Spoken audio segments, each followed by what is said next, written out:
እግዚአብሔር ቅዱሳንን ስላገለገላችሁ እስካሁንም ስለምታገለግሏቸው ያደረጋችሁትን ሥራ ለስሙም ያሳያችሁትን ፍቅር ይረሳ ዘንድ አመፀኛ አይደለምና በእምነትና በትዕግስት የተስፋውን ቃል የሚወርሱትን እንድትመስሉ እንጂ ዳተኞች እንዳትሆኑ የሐዋርያው ቅዱስ ጳውሎስ መልእክት ዕብራውያን 6 ቁጥር 10 በስመ አብ ወወልድ ወመንፈስ ቅዱስ አሐዱ አምላክ አመሰሙኑ ለታኅሳስ በዛቲ ዕለት አዕረፈ አብ ቅዱስ አባ ያሮክላ ሊቀ ጳጳሳት ዘሀገረ እስክንድርያ ወውእቱ እምኆሙ ለአበው ሊቃነ ጳጳሳት 13 አንድ አምላክ በሚሆን በአብ በወልድ በመንፈስ ቅዱስ ስም ታኅሳስ 8 በዚች ቀን የእስክንድርያ ሀገር ሊቀ ጳጳሳት ቅዱስ አባት አባ ያሮክላ አረፈ።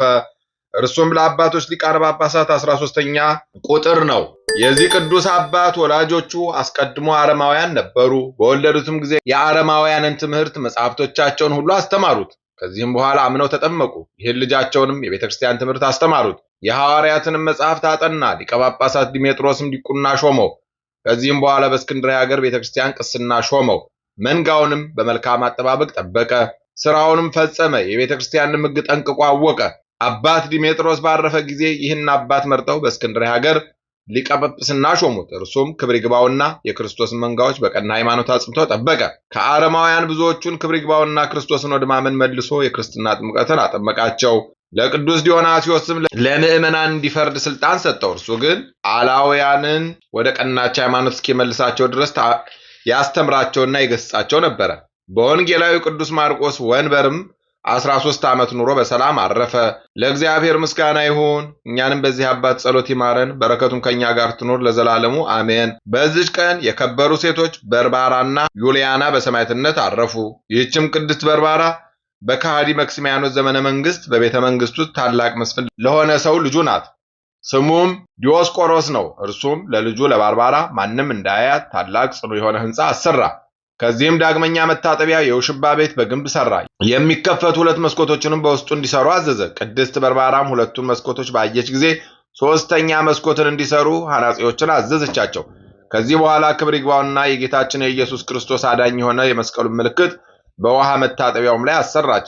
አባቷም ወደዚህ ሕንፃ በገባ ጊዜ ይህን ልጁን ያሰራችውን አይቶ አናጺዎችን ጠየቀ። እነርሱም ይህን እንድንሰራ ልጅ አዘዘችን አሉት። እርሷንም ጠርቶ ለምን እንዲህ አደረግሽ አላት። እርሷም አባቴ ሆይ አስተውል፣ ልዩ 3 በሆነ በሥላሴ ስም ሥራው ሁሉ ይፈጸማልና ስለዚህ 3ኛ መስኮት አሰራው። ይህም መስቀል ዓለሙ ሁሉ በእርሱ በዳነበት በመድኃኒታችን ኢየሱስ ክርስቶስ መስቀል አምሳል ነው።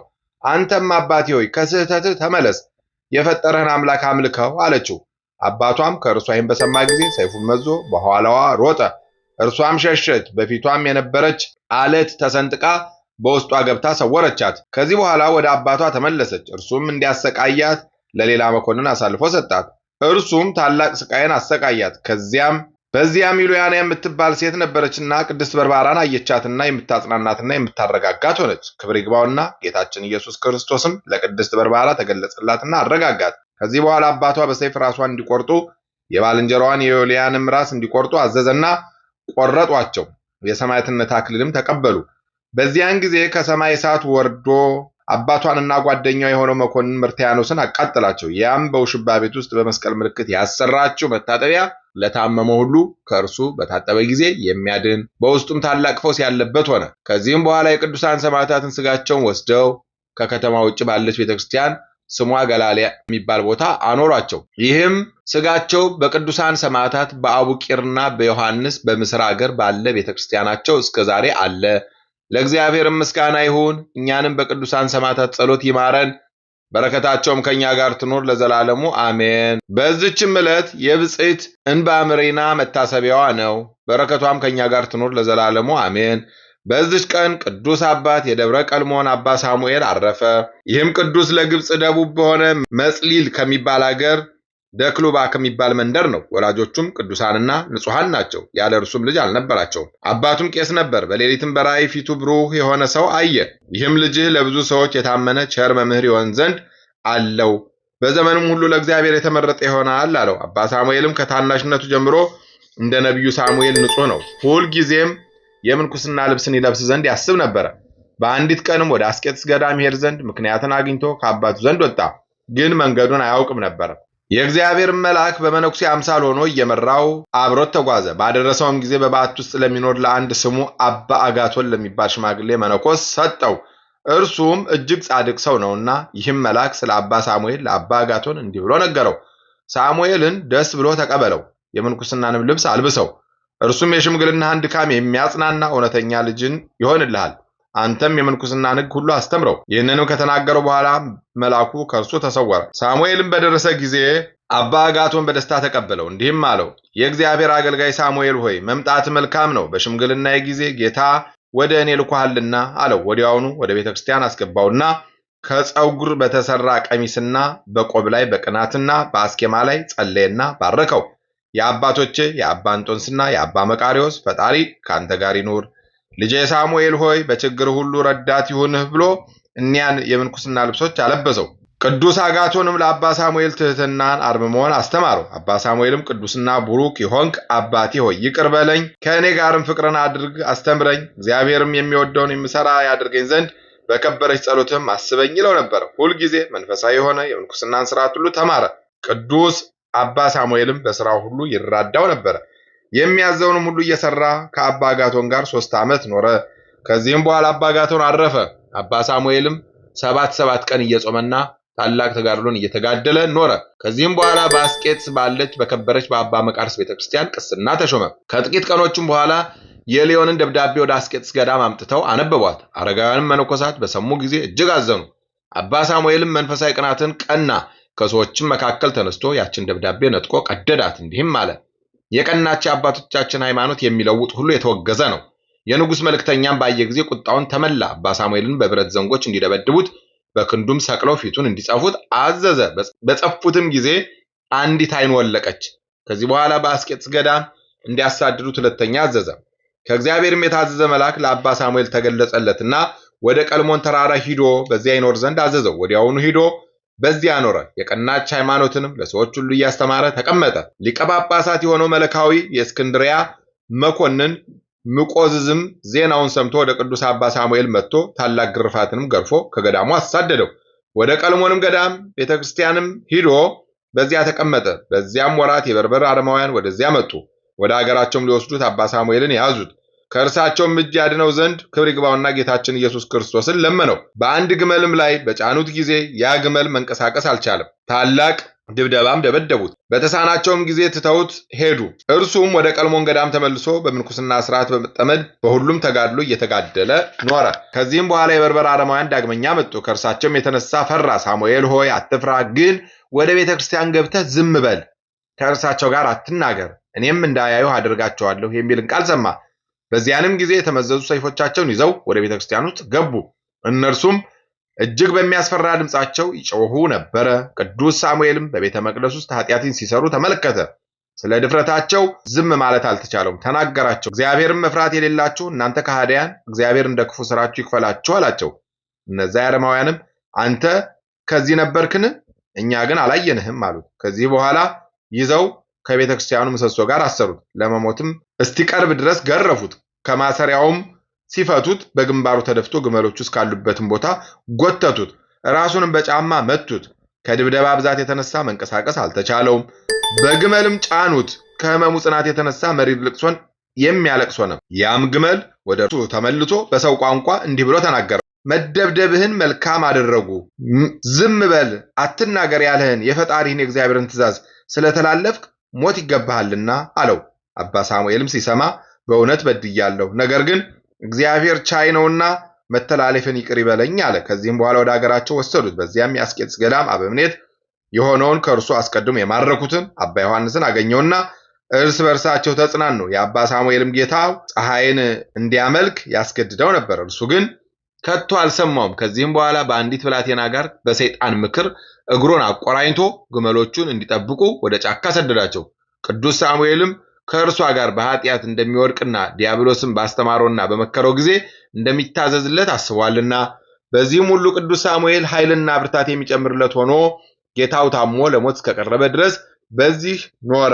አባ ሳሙኤልም በላዩ ጸለየና ከደዌ ፈወሰው። ዜናውም ከሀገር ሁሉ ተሰምቶ ደዌ ያለባቸው ሁሉ ወደ እርሱ የሚመጡ ሆኑ። እርሱም በዘይቱ ላይ ጸልዮ ሲቀባቸው ወዲያውኑ ይድናሉ። ጌታውም ይህን አይቶ እጅግ አደነቀ። በአንተ ላይ ያደረግኩትን በደሌን ሁሉ ይቅር በለኝ ብሎ ሰገደለት። እጅግም ወደደው፣ አከበረው። የምትሻውን ጠይቅ አደርግልሃለሁ አለው። አባ ሳሙኤልም ወደ ሀገሬ መለስ ዘንድ እሻለሁ አለው። ጌታውም እጅ መንሻ ብዙ ገንዘብና ግመሎችን አዘጋጅቶ በፍቅር በሰላም ሸኘው። ልጆቹ መነኮሳት ወደ እርሱ ተሰብስበው አእላፋትም እስከሆኑ ድረስ እጅግ በዙ። ቅድስት ድንግል እመቤታችን ማርያምም ተገልጻለት ይህ ቦታ ለዘላለም ማደሪያዬ ይሆናል አለችው። ከዚያም ዕለት ወዲህ ወደዚያ ገዳም አረማውያን ተመልሰው አልመጡም። ይህ አባት ሳሙኤልም ብዙ ድርሳናትን ደረሰ። ስለ እስላሞች መምጣት፣ መንግስትንም ስለመያዛቸው፣ የክርስቲያን ወገኖችን በቦታ ሁሉ እንደሚያሰቃዩአቸው ትንቢት ተናገረ። እነርሱም የአጋር ልጆች ናቸው። እረፍቱን በቀረበ ጊዜ መነኮሳት ልጆቹን ሰበሰባቸውና በእግዚአብሔር ሕግ ጸንተው እንዲኖሩ እስከ መጨረሻይቱ ሕቅታ ድረስም ስለ ቀናች ሃይማኖት እንዲጋደሉ አዘዛቸው። ከዚህም በኋላ ጥቂት ታሞ በሰላም አረፈ። ስለ እርሱም እንዲህ ተባለ። አንድ ቀን ከልጆቹ ውስጥ አንዱ አረፈ። አባ ሳሙኤልም ወደ እርሱ በመጣ ጊዜ ነፍሱ ተመልሳለት በመነኮሳቱ ፊት ተነሳ። የኃጥአንን ስቃይ የጻድቃንን ተድላ ደስታቸውን እንዳየ ተናግሮ ተመልሶ አረፈ። ለእግዚአብሔርም ምስጋና ይሁን። እኛንም በዚህ አባት ጸሎት ይማረን፣ በረከቱም ከኛ ጋር ትኑር ለዘላለሙ አሜን። በዚች ቀን ለእስሙናይን በስተምዕራብ ካለ አውራጃ ብፂር ከሚባል መንደር ቅዱሳን አባ ኤሲና እህቱ ቴክላ በሰማዕትነት አረፉ። ይህም አባ ኤሲ እጅግ ብዙ ገንዘብ፣ ቦታዎችም በጎችም አሉት። የበጎቹንም ጠጉር ሽያጭ ለድሆችና ለችግረኞች ምጽዋት አድርጎ ይሰጥ ነበር። እርሱ እግዚአብሔርን እጅግ ይፈራ ነበርና እህቱ ቴክላም እንደ እርሱ እግዚአብሔርን የምትፈራ ናት። የአባታቸው ስም ኤልያስ የእናታቸው ስም ማርያም ነው። ማርያም ይባላል። እነርሱም ልጃቸው ኤሲን የተወደድክ ልጃችን ሆይ በሕይወታችን ሳለን ልናጋባህና በአንተ ደስ እንዲለን እንወዳለን ብለው ለመኑት። እርሱ ግን ይህን አልወደደም። እንዲህም አላቸው፣ የተባረካችሁ አባቴና እናቴ ሆይ ጸልዩልኝ፣ የምታዝኙን ሁሉ በደስታ እቀበላለሁ። ስለ ጋብቻ ግን አትናገሩኝ፣ አላደርገውምና። ከዚያን ጊዜ ወዲህ ስለ ጋብቻ ከቶ አልተናገሩትም፣ እጅግም ይወዱት ነበርና። ከዚህም በኋላ ዕድሜው 20 ዓመት ሲሆነው አባቱ ሞተ። ከጥቂት ቀኖችም በኋላ እናቱ ሞተች። ከሃዲ ንጉሥ ዲዮቅልጥያኖስም በዚያ ወራት ሰው ሁሉ ለጣዖት እንዲሰግድ አዘዘ። ቅዱስ ኤሲም የንግድ ዕቃውን ይሸጥ ዘንድ ወደ እስክንድርያ ሄደ። ለአባ ኤሲም በእስክንድርያ ሀገር ጳውሎስ የሚባል ወዳጅ አለው። እርሱም ጽኑ በሆነ ደዌ ታሞ ነበር። ከደዌውም እስከሚድን አባ ኤሲ በእርሱ ዘንድ ተቀመጠ። በዚያም ወራት በክርስቲያን ወገኖች ላይ ታላቅ መከራ ሆኖ ነበር። እኒህም የከበሩ ኤሲና ወዳጁ ጳውሎስ ጣፋጭና መልካም የሆነውን መብል በገንዘባቸው እየገዙ በእስክንድርያ ሀገር ለሚኖሩ ቅዱሳን ይወስዳሉ። እንዲሁም ክብር ይግባውና በጌታችን ኢየሱስ ክርስቶስ ስም የታሰሩትን ይጎበኟቸዋል፣ ያረጋጓቸዋል፣ እንደ ባሮችም ያገለግሏቸው ነበረ። እኒህ ቅዱሳን የሰማዕትነት አክሊልን እናንተ ትቀበሉ ዘንድ አላችሁ ብለው በእነርሱ ላይ ትንቢት ተናገሩ። በዚያም ወራት የሄርማኖስ ልጅ ቅዱስ ፊቅጦርን ወደ እስክንድርያ ሀገር አመጡት። አባ ኤሲና ወዳጁ ጳውሎስም ባዩት ጊዜ አደነቁ፣ መንፈሳዊ ቅናትንም ቀኑበት። እርሱም የዚህን የኃላፊውን ዓለም መንግስት ንቋልና። ከዚህም በኋላ አባ ኤሲ ወደ መኮንኑ ቀርቦ በክብር ባለቤት በጌታችን ኢየሱስ ክርስቶስ ታመነ። መኮንኑም ያሰቃዩት ዘንድ አዘዘ። በአለንጋዎቹም ብዙ ግርፋትን ገረፉት። ሕዋሳቱን በሾተሎች ሰነጣጠቁት። በስጋው የችቦ መብራቶችን አደረጉ፣ በሰንሰለትም አሰሩት። ሁለተኛም ነበልባሉ እጅግ ከፍ ከፍ እስከሚል በማንደጃ ውስጥ እሳትን አነደዱ። አባ ኤሲንም በውስጡ ጣሉት። እርሱም እንዲህ ብሎ ጸለየ። ጌትነት ገንዘብህ የሆነ ጌታዬ ኢየሱስ ክርስቶስ ሆይ 3 ደቂቅን ከነደ እሳት፣ ዳንኤልን ከአንበሳ አፍ፣ ምስክርህን ፊቅጦርንም ከውሽባ ቤት እሳት ያዳንካቸው አንተ ነህና እንደ እነርሱ አድነኝ። የሚራዳኝን ቸር መልአክ ላክልኝ። ለአንተም ምስጋና ይሁን አሜን። ይህንንም ጸሎት በጸለየ ጊዜ እነሆ ሱሪያል መልአክ ከሰማይ ወርዶ በአባ ኤሲ ቀኝ ቆመና ጻድቅ ሰው ሆይ ሰላም ላንተ ይሁን፣ እግዚአብሔር ከአንተ ጋር ነውና ከመከራ ሁሉ እርሱ ያድንሃልና አትፍራ አለው። በዚያን ጊዜ የእሳቱ ምድጃ እንደ ቀዝቃዛ ጠል ሆነ። መልአኩም የእቶኑን ግድግዳ ሰንጥቆ የከበረ አባ ኤሲን እጁን ይዞ ያለ ጥፋት በጤና አስወጣው። በዚያን ጊዜ አባ ኤሲ ወደ መኮንኑ ሂዶ እንዲህ ብሎ ጮኸ። አንተ ከሃዲ ንጉሥህና ከረከሱ ጣዖት ጋር እፈር። ሕዝቡም ሕያው ሆኖ ያለ ጉዳት አባ ኤሲን ባዩት ጊዜ እጅግ አደነቁ። በአንድ ቃልም እኛ በግልጥ ክርስቲያን ነን፣ በቅዱስ አባ ኤሲ አምላክ እናምናለን ብለው ጮኹ።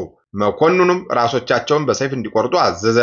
በመንግስተ ሰማያትም የሰማዕትነት አክሊልን ተቀበሉ። ከዚህም በኋላ አባ ኤሲን ወደ እስር ቤት እንዲወስዱት መኮንኑ አዘዘ። እንዳዘዛቸውም አደረጉ።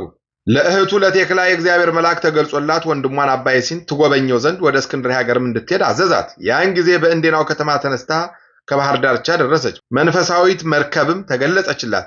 እመቤታችን ቅድስት ድንግል ማርያምም ከመጥምቁ ዮሐንስ እናት ከኤልሳቤጥ ጋር በውስጧ አለች። አዝነውም ተመልክታቸው እመቤቶቼ ሆይ የደረሰባችሁ ምንድን ነው? አዝናችሁ አያለሁ አለቻቸው። ቅድስት ኤልሳቤጥም በእርጅና የወራት የወለድኩትን አንድ ልጅ ነበረኝ፣ ወስደው አረዱብኝ አለቻት። እመቤታችን ቅድስት ድንግል ማርያምም ለእኔም አንድ ልጅ ነበረኝ፣ እርሱንም ወስደው ሰቅለው ገደሉብኝ አለቻት። ቴክላም እመቤቴ በእውነት ጽኑ ሐዘን አግኝቷችኋል አለቻቸው። ይህንንም እየተነጋገሩ ወንድሟ አባ የሲ ወዳለበት አደረሷት። የተገለጹላት እነማን እንደሆኑ አላወቀችም ነበረ። አባ የሲም እህቱ ቴክላን ባያት ጊዜ ፈጽሞ ደስ አለው። እርሷም ከእርሱ ጋር በሰማዕትነት ትሞት ዘንድ ተስማማች። ከዚህም በኋላ የሌሊቱ እኩሌታ በሆነ ጊዜ የእግዚአብሔር መልአክ ሱራያን ለአባ የሲ ተገለጠለት። በብርሃናውያን ክንፎቹ ተሸክሞ ወደ ሰማይ አወጣው። ኢየሩሳሌም ሰማያዊትንም አሳየው።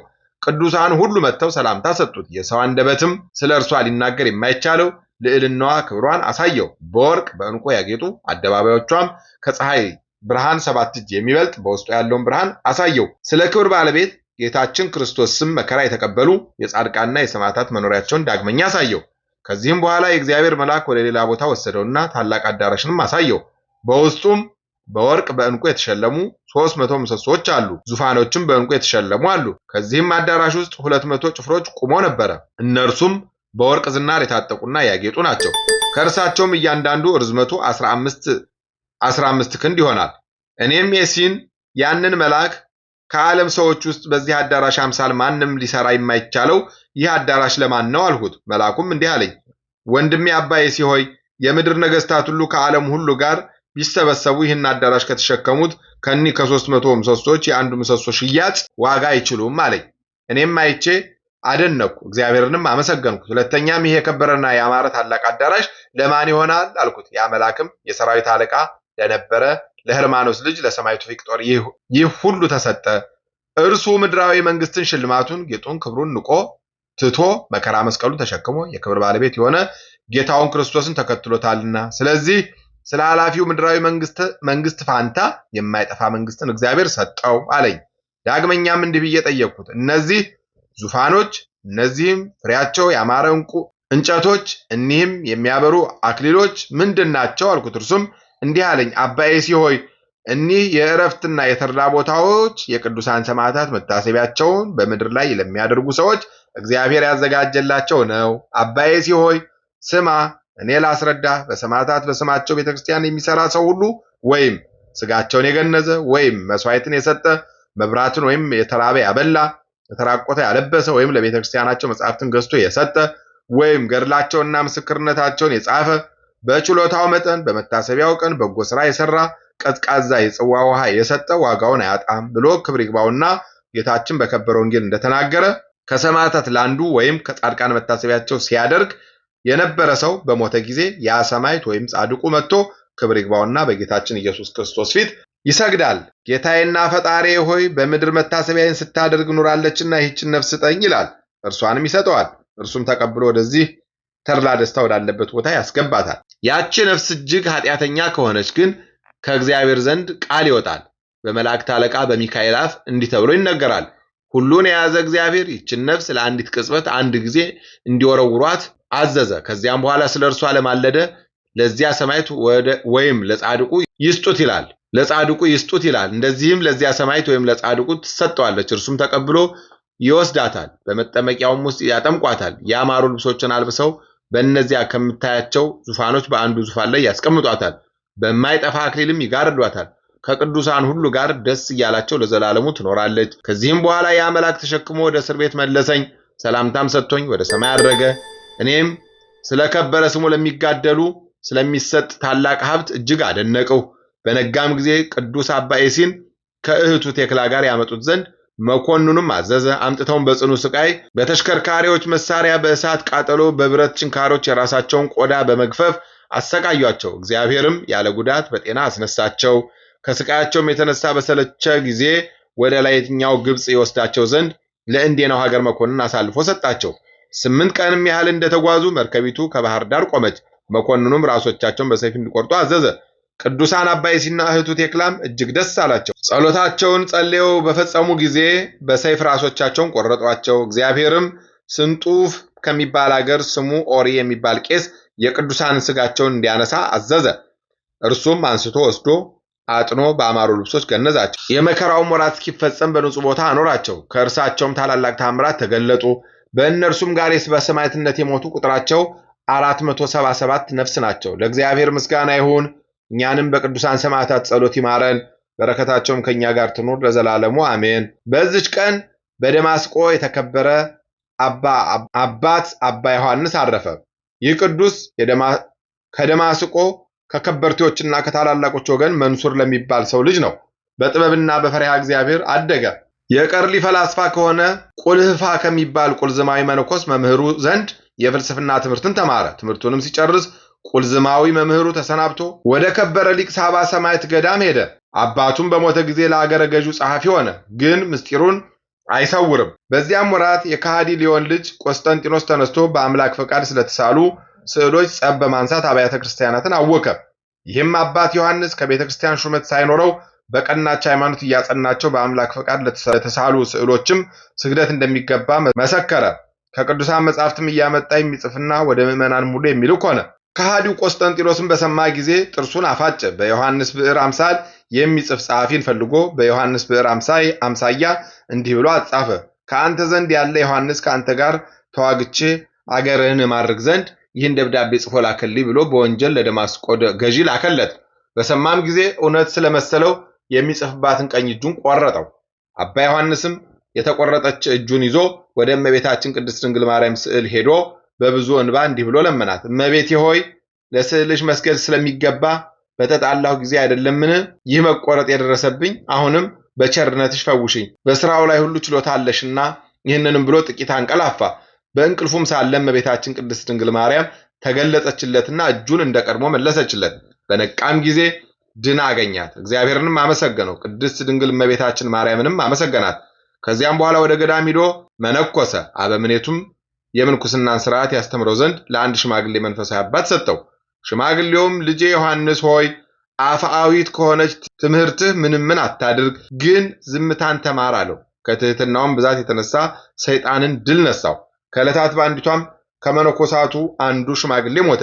መነኮሳቱም ስለ ወንድማቸው ሙሾ እንዲያወጡለት አባ ዮሐንስን ለመነው። አባ ዮሐንስም ከሽማግሌው መምህር ትእዛዝ የተነሳ እኔ እፈራለሁ አላቸው። ለማንም አይገለጥም አሉት። ምልጃችንን ባበዙ ጊዜ ለሚሰማት ሁሉ የምታሳዝን ሙሾ ደረሰ። መምህሩም አውቆ በእርሱ ላይ ተቆጣ፣ ከበዓቱም አባረረው። እርሱም አባ ዮሐንስ ወደ አረጋውያን ሁሉ ተማጠነ። ሽማግሌዎችንም ይቅርታ እንዲያደርጉለት ግድ ባሉት ጊዜ የመነኮሳቱን የመጸዳጃ ቤት የጠረገ እንደሆነ እምረዋለሁ አለ። አባ ዮሐንስም ሰምቶ መንፈሳዊ መምህሩ እንዳዘዘው አደረገ። እርሱም ቅንነቱንና ትሩፋቱን አይቶ በደስታ ተቀብሎ ወደ ማደሪያው አስገባው። እመቤታችን ቅድስት ድንግል ማርያምም አረጋዊ መምህሩን ድርሳናትን መድረስን እንዳይከለክለው አዘዘችው። ከዚህ በኋላ ብዙ ድርሳናትን ደረሰ። የኢየሩሳሌም ሊቀ ጳጳሳት ቅስና ሾመው። በአምላክ ፈቃድ ስለተሳሉ ስዕሎች ክብር፣ ስለ ቀናች ሃይማኖትም ነገስታቱና መኳንቱ ሲዘልፋቸው ኖረ። ወደ ሽምግልናም በደረሰ ጊዜ ወደ ወደደው ክርስቶስ ሄደ። ለእግዚአብሔር ምስጋና ይሁን። እኛንም በጻድቁ ጸሎት ይማረን፣ በረከቱም ከኛ ጋር ትኑር ለዘላለሙ አሜን። በዚች ቀን የደብረ ድማህ ገዳም አበምኔት ቅዱስ አባት ተክለ አልፋ አረፈ። ዳግመኛ በክርስቶስ የሚታመኑ የገብረ ማርያም ረፍቱ ነው። እርሱም የሰማዕታትና የጻድቃንን በየረፍታቸው ቀን ለእያንዳንዱ ርሁባንን በማጥገብ የተራቆቱትን በማልበስ መታሰቢያቸውን የሚያደርግ ነው። እንዲህም ባለ ስራ ላይ ያለ ያን ጊዜ እስላሞች ወደ ሸዋ ሀገር መጡ። እርሱም ያማሩ ልብሶችን ለብሶ ወደ ቤተክርስቲያን ሂዶ ገብቶ ጸሎትን ጸለየ። ሲጸልይም እስላሞች ወደ እርሱ መጥተው ራሱን በሰይፍ ቆረጡት። የሰማዕትነት አክሊልን በመንግስተ ሰማያት ተቀበለ። ለእግዚአብሔር ምስጋና ይሁን። እኛንም በቅዱሳን ሁሉ ጸሎት ይማረን፣ በረከታቸውም ከኛ ጋር ትኑር ለዘላለሙ አሜን። አንድ አምላክ በሚሆን በአብ በወልድ በመንፈስ ቅዱስ ስም ታኅሳስ 9 በዚች ቀን ያለ ደም መፍሰስ ታማኝ የሆነ ቅዱስ አባት አባ በአሚን በሰማዕትነት አረፈ። ምስጋና ይሁን ለአብ ለወልድ ለመንፈስ ቅዱስ አንድ አምላክ በሚሆን ዛሬም ዘወትርም ለዘላለሙ አሜን። በታኅሳስ 8 ቀን የሚከበሩ ዓመታዊ የቅዱሳን በዓላት ታላቁ አቡነ ኪሮስ፣ አባ ሳሙኤል ዘደብረ ቀልሞን፣ አባ ዮሐንስ ዘደማስቆ ሊቁ፣ አባ ኤስና ቅድስት ቴክላ፣ ቅዱሳት በርባራና ዩልያና፣ ቅድስት እንባመሪና፣ አባ ተክለ አልፋ ዘደብረ ድማህ፣ ቅዱስ ገብረ ማርያም ተአማኒ፣ አባ ያሮክላ ሊቀ ጳጳሳት፣ አቡነ እስትንፋሰ ክርስቶስ ልደታቸው ነው። ወርሃዊ በዓላት ቅዱስ ሙሴ ሊቀ ነቢያት፣ አባ ብሶይ፣ ቅዱሳን 4 እንስሳ ኪሩቤል፣ ቅዱስ ማትያስ ሐዋርያ ከ12 ሐዋርያት አንዱ። እግዚአብሔር ቅዱሳንን ስላገለግላችሁ እስካሁንም ስለምታገለግሏቸው ያደረጋችሁትን ሥራ ለስሙ የሚያሳያችሁትን ፍቅር ይረሳ ዘንድ አመፀኛ አይደለምና በእምነትና በትዕግስት የተስፋውን ቃል የሚወርሱትን እንድትመስሉ እንጂ ዳተኞች እንዳትሆኑ ሐዋርያው ቅዱስ ጳውሎስ የጻፈው መልእክት ዕብራውያን 6 ቁጥር 10 የሰማነውን በልቦናችን ያሳድርብን። ከቅዱሳን አባቶቻችን ከቅዱሳት እናቶቻችን በረከት ረድኤት ያሳትፈን። ክፉን ያርቅልን፣ በጎን ያቅርብልን፣ ጸሎታችንን ልመናችንን ይቀበለን። በሰማነው ቃል 30 60 ያማረ 100 ፍሬ አፍርተን የመንግስቱ ወራሽ የክብሩ ቀዳሾች እንድንሆን አምላክ በቸርነቱ ይርዳን። ወርሃ ጾሙን በሰላም እንዳስጀመረን በሰላም አስፈጽሞ ለብርሃነ ልደቱ ጥምቀቱ በሰላም ያድርሰን። ነፍሳተ ሙታንን ይማርልን፣ ሕያዋንን ይጠብቅልን። በጸሎታችሁ አስቡን አትርሱን ያሉትን በያሉበት ያስብልን። አቡነ ዘበሰማያት ይትቀደስ ስምከ ትምጻእ መንግሥትከ ወይኩን ፈቃድከ በከመ በሰማይ ከማሁ በምድር ሲሳየነ ዘለለዕለትነ ኢየሱስ ክርስቶስ ከመ ይስረይ ለነ ኃጣውኢነ ተማኅፀነ ብከ ኃይለ እግዚአብሔር አብይ ኦ እግዚእ ኢየሱስ ክርስቶስ ስረይ ኃጢአቴ ወኃጢአተ ኩሉ ሕዝብከ ማእሰረ ኃጢአት እግዚአብሔር ይፍታ። እግዚአብሔር ይባርክ። ሰላም ያሳደረ ሰላም ያዋለን፣ ሰላም ያዋለ ሰላም ያሳድረን። ይቆየን።